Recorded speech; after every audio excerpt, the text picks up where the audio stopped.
Hey y'alls, I know the lighting's a little bit harsh and I still don't have a new mic. Hopefully you can hang in with me until I get a mic soon. Tight budgeting currently, but soon.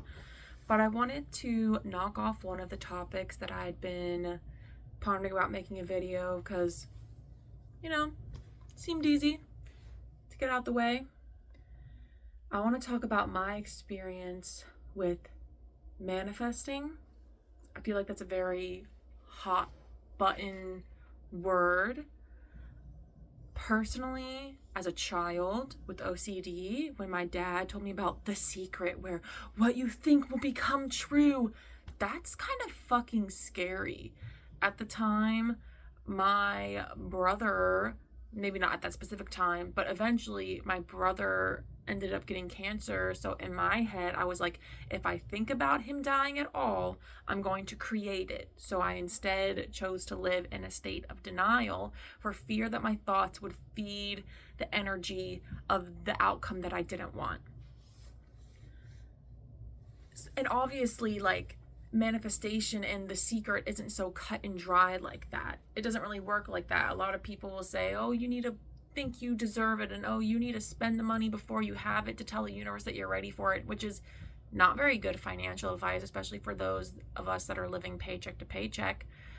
But in ways that I was not planning on manifesting, or in some was planning on manifesting, I've just noticed some things, which is you gotta be really careful about what you ask for. Honestly, manifesting to me seems kind of like asking a genie. You don't really know what it's going to spit out on the other side, especially if you're being non-specific about what it is. For example, I created a vision board, and so many things on that vision board ended up happening, but not all exactly in the way that I thought. Like, I'd put up pictures of polyamorous couples, and instead of being in a polyamorous relationship, I was camping with my ex and my best friend, and we were all like huddled together in a very similar way to the photo that I'd put up on the vision board. Same, I'd put the words dancing garden because I have this vision of creating a garden that doubles as a dance studio, but instead I ended up dancing at the farm I was working at, and I was like, fuck, is this what the universe thinks I meant when I said dancing garden? This isn't what I thought.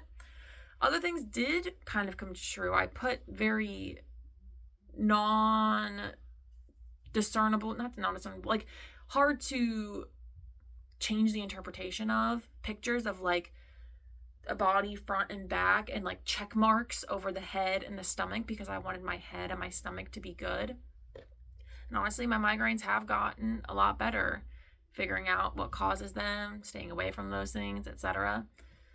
Obviously, all of those things on the vision board did not come true.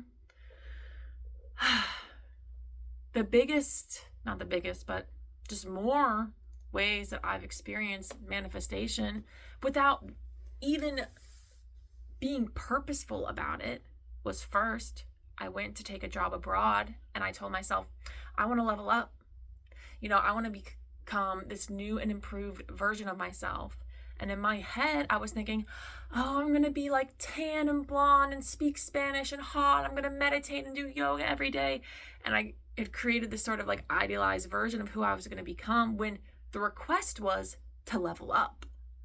And boy, did that fucking happen, because in order to become the kind of person who meditates every day, in order to get to that next level, to really see those blocks, I went through a lot of hardship. Every single negative and destructive emotional pattern that I am prone to was brought to the surface, exacerbated, and created such turmoil in my life for months and months on end until I finally kind of snapped. A lot of times for me, it doesn't have to be this way, but the most progress tends to happen for me when I'm at my worst, when like I'm literally having like mental breakdowns and I'm like, I just can't live like this anymore.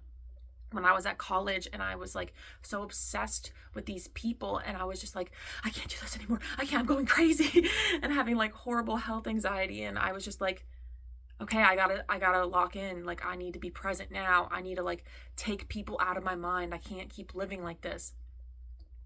Same with that. I asked to level up and here I am. Like, doing the things I had maybe always wanted to do, working on my social anxiety, realizing ways that I might have been codependent, emotionally reactive, emotionally shut down, emotionally dependent, and working on that, getting in a real habit of meditating every day. I'm not the idealized version of me that I thought I was going to be, or that I was striving towards, tan and self-assured and confident and sexy.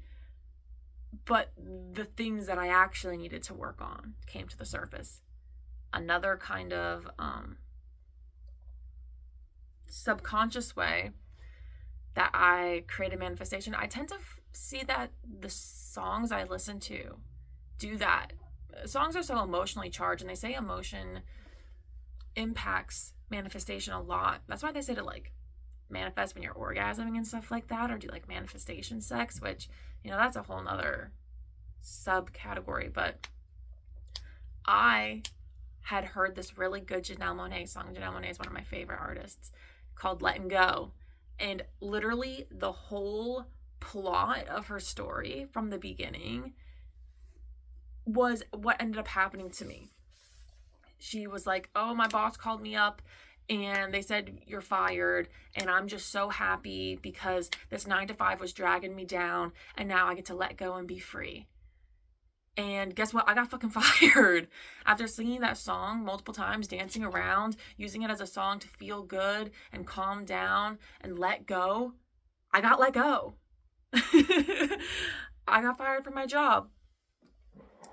Luckily, it was a job I freaking hated. So I noticed that music is a big one. Like when I am listening to music of a specific variety, it affects me in different ways. About a year ago, I think I started getting really specific about the music I listen to, and I'll make a separate video, like I've said before, about how to use music and the things you're focusing on to your benefit to kind of support your ideals and the life you want to live. But like if you're listening to music, like I won't listen to SZA. Sometimes, but rarely, because that bitch is depressed. And just because she's in her feelings getting used up by men and like telling her story doesn't mean I need to be focusing my energy and my emotions on that. Same with Mitski. I listened to her for a little bit. That woman, the songs are fucking depressing. I'm not gonna listen to that shit. I won't. So that's pretty much my only message, is that you gotta be real careful about what you ask for and how you ask for it. And if you're asking for something, just be open to accepting that it might not come how you think it's gonna come. It might be totally different. And are you still gonna want it if it comes in a different way, in a different form, shape, whatever? Just some things to think about.